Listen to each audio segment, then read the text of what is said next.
Ring Butch. Morning, Bill. How are you today? 9 o'clock hour is 1 minute away.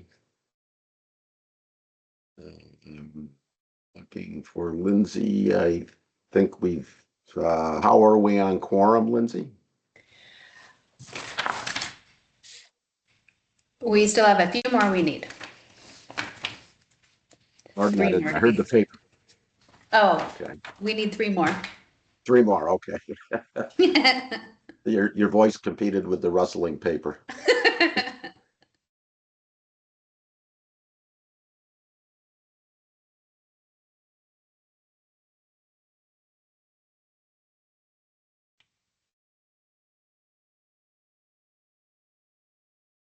At 9 a.m., but we'll stand by.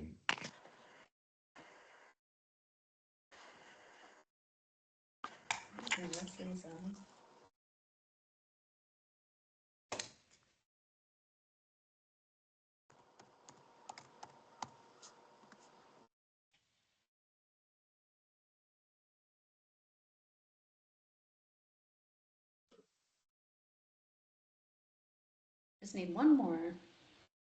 Okay. Any moment. And we're good. We are good. Okay, with exactly 9 a.m. then I'll call to order the meeting of the Vermont Criminal Justice Council on August 19, 2025. We have one item on the docket for this agenda for this meeting today. It is a stipulation agreement, but first I will ask if there are any additions to the agenda. Okay, hearing none. These are very focused meetings. We will proceed to the stipulation agreement 25 VCJC-0039, Derek Beagle, as considered and prepared and sent to you in advance, so everybody should have had the opportunity to read that. Just some reminders. We have some new folks. The Professional Regulation Subcommittee can listen to what we're doing, but cannot participate in this. They were the body that has previously reviewed this and worked with the council on to prepare for the agreement. The quorum has been attained, so with that, as would be typically the case, and the discussion in open session can pertain only to the document that was distributed. I will turn the floor over to Chris Perquette to brief us on that document or any salient points that were raised in that document before we act. Chris, the floor is yours. Thank you, Chair. Good morning, all. So before you is stipulation consent order regarding Derek Beagle, a level 2 Vermont law enforcement officer. As you can see from the stipulation, paragraph 7, the allegation is that he intentionally exceeded the scope of his practice for a certification level by acting as a uniformed security officer in his capacity as a law enforcement officer without direct supervision or control of a supervisor in Washington Criminal Division. And this was at a time when he was provisionally certified, but not fully certified as a level 2, requiring him to have eyes-on supervision at all times. And the allegation he did not.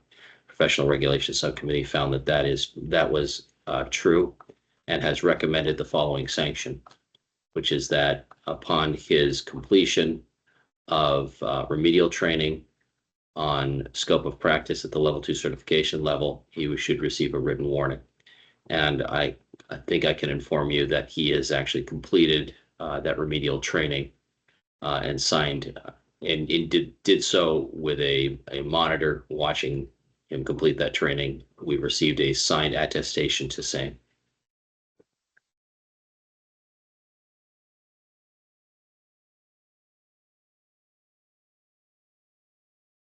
Have you completed, Chris? I have.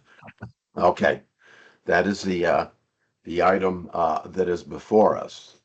If there is a desire to go into any kind of deeper discussion on the process or policy, of this, we would move to go into executive session. Otherwise, if folks are willing at this point to act on the stipulation agreement as presented and signed off, are there any questions? I think it's pretty straightforward. Sheriff Anderson. Mr. Chair, I don't know that we need to go into executive session. I'll state my usual thing, which I know has the usual response. There's not a lot of detail. I'm not familiar with Vermont law specifying how this is in fact a law enforcement function that is performed, especially in the context that the Vermont judiciary retains authority for the prescription of security and currently uses non-law enforcement and law enforcement professionals as court security and a variety of functions. And so we start to just capture the big elephant in the room with this stipulation order saying what this person did was wear a uniform while they had a provisional certification, which then I could give decades of students I've had at the Vermont Police Academy wearing a uniform for classes that may or may not have supervision while they ate a candy bar in the lunchroom. I don't feel comfortable that there are details in this that we have drawn the lines of what is or is not acceptable for a level 2. I've heard the response that they receive scope of practice training. And then I will say, at what point is the line? And we have gone back and forth as professionals within Vermont talking about where is this line. I think there's reasonableness to saying what a provisional certification is or is not. I do not feel comfortable that we have defined this well. And we have previously as a council talked about where the line is for security or traffic control or these other functions that occur. So I have concerns that we don't have any information that talks about what category C violation occurred other than they were a uniformed person, which I think falls outside of our authority anyways. Okay. Well, also noted, and I think this has come up before. I think there is certain concerns about, the levels, and in this particular case, in this case is a level C, but in that issue that you raise, I think there certainly needs to be some more clarity. But we are at this point where the agreement has been negotiated, and with Council Burkett indicating the training has been completed in accordance with that activity. So, are there any other? So noted, though, Sheriff Anderson, the concerns on that ambiguity that lie in policy is as much as anything. Any other broader questions or observations? Hearing none, then I see Executive Director Bakel's. The floor is yours. Thank you, Chair. I just hear Mark's concerns, and they're valid concerns. I just want folks to be clear that the Professional Regulation Subcommittee only reviews complaints of folks that are acting in a law enforcement capacity. And in those meetings are legal counsel.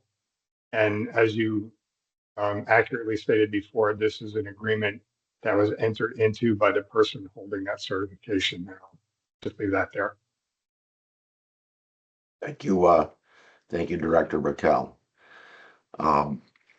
Okay, then I'm willing to entertain a motion to accept the stipulation agreement 25 BCJC-0039 as presented to the council from the Professional Regulation Subcommittee.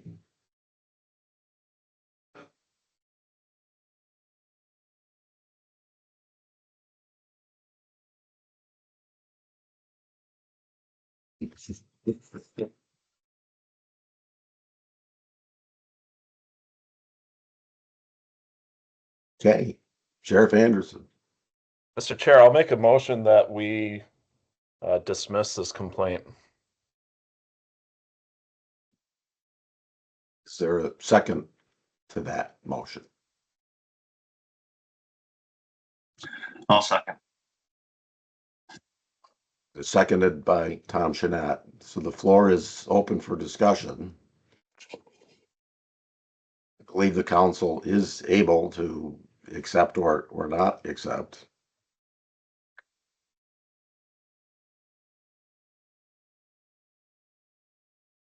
I'm hearing none.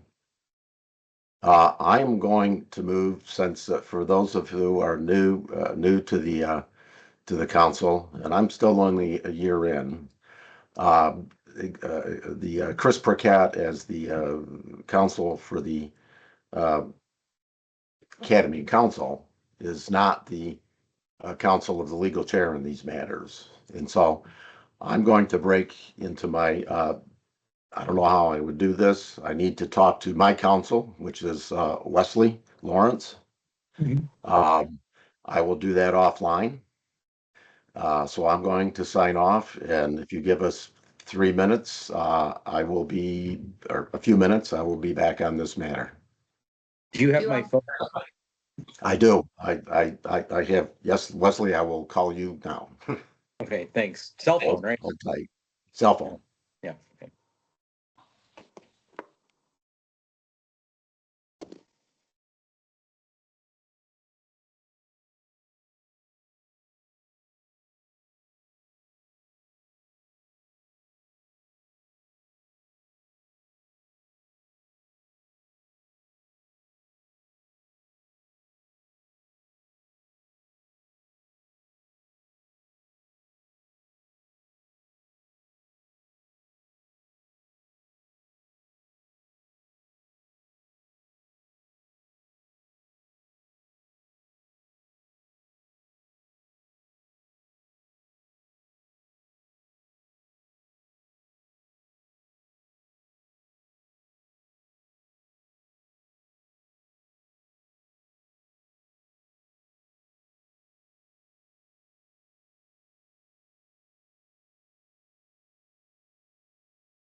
Okay, everybody got your coffee? I'm back.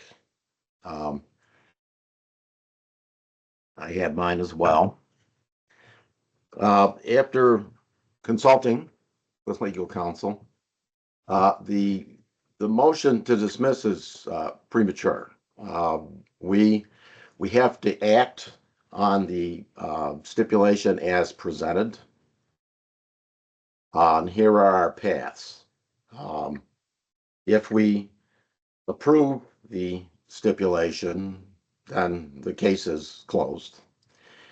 If we reject the stipulation, there are two options. The case goes to hearing, or the council can act to dismiss. Those are the options in the case of a rejection. So I will put the motion that Sheriff Anderson had presented in abeyance. We need to first act on the stipulation agreement. So having that, to be able to do that, need a motion to do so. Sheriff Anderson. Mr. Chair, a point of information, and I don't know if this can be queried of council. Do we have the ability to postpone indefinitely or lay on the table? I don't know the answer to that, but I suspect, based on my conversation before us, is the stipulation agreement, and I'd like to move to get a definitive direction on that. I don't think postponing it's going to do anything for us here.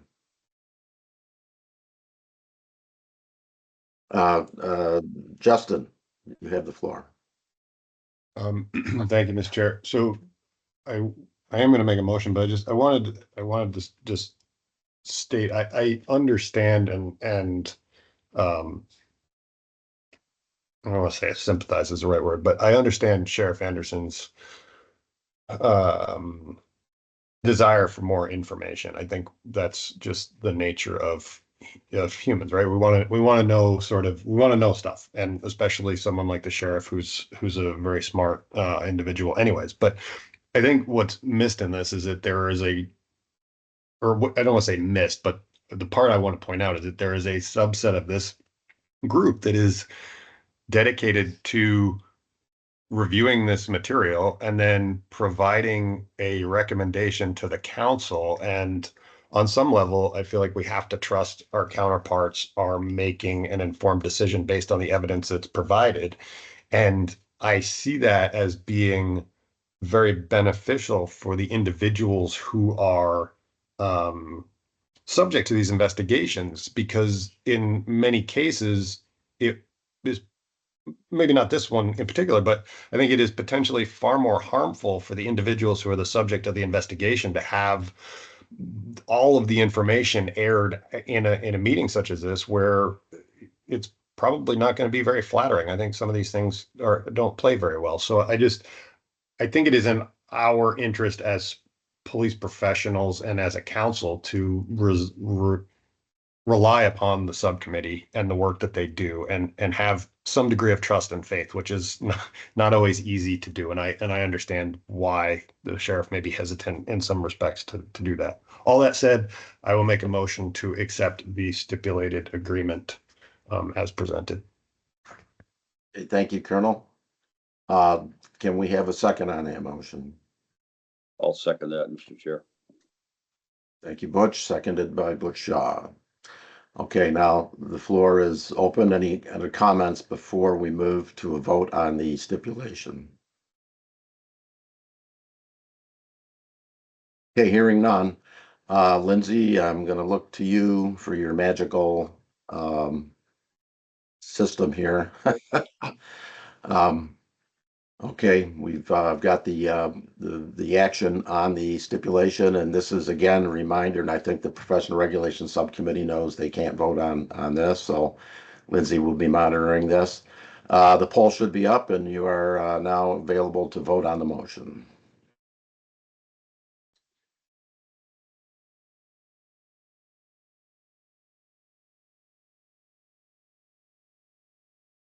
I know we had at least one member from this group that's coming in on the chat. Lindsay, I don't see, this is Domenica. I don't see the poll. Can I just put I mean, it's a yes for me, so I don't know how you want that. Yes. Please just Okay. put it in the chat. That would be great. Okay. Yeah, Or your verbal is good. that's fine. You just said yes. So, okay, Lindsay, I'll wait for your reconciliation of where we are. If everybody's voted that's able to vote. Appears to be the case. Yes, we have 9 yes and 2 no. Okay. So we're over quorum, then the motion has passed. Which would mean at this point on it's concluded.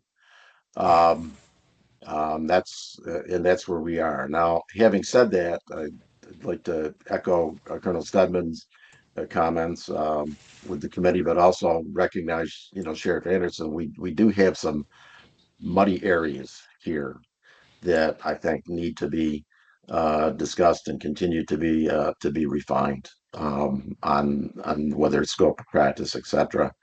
At all the levels. These issues have come up. This isn't the first time in my tenure over the past year that an issue similar to this has arisen. So I think we'll just keep that on the agenda at some point.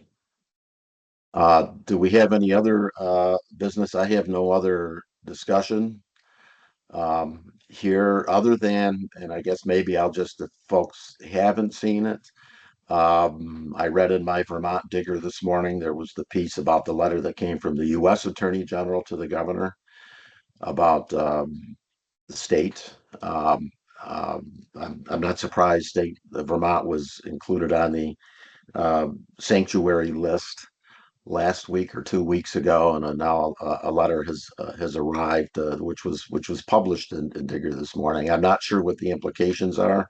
The letter is not specific, but it does reference law and policies. So I don't know how this may end up impacting some of the policies of the council, and particularly the FIP. I'm not sure. I just put that out there. If those haven't seen that story or haven't had a chance to see that letter, the governor will be responding according to the article. But I thought that was worthy of note. I just saw that this morning. Do we have any other comments or observations for the good of the order? Yes, reminder, the council meeting on September 3rd is in person here at the academy. Yes, and we'll be, more information will be coming out on that. We'll be meeting in the Fire Academy conference room, which is a very nice facility. And I look forward to seeing folks there. So with that, I will entertain a motion to adjourn. So moved. So I'll moved. second. Seconded. Okay, Sheriff Anderson has his spot. We got it. Okay, we are adjourned by acclaim. See you all on September 3rd at the Academy. Stay tuned for more info. Take care, everyone. Thank you. Thank you. Thanks. Bye, everyone.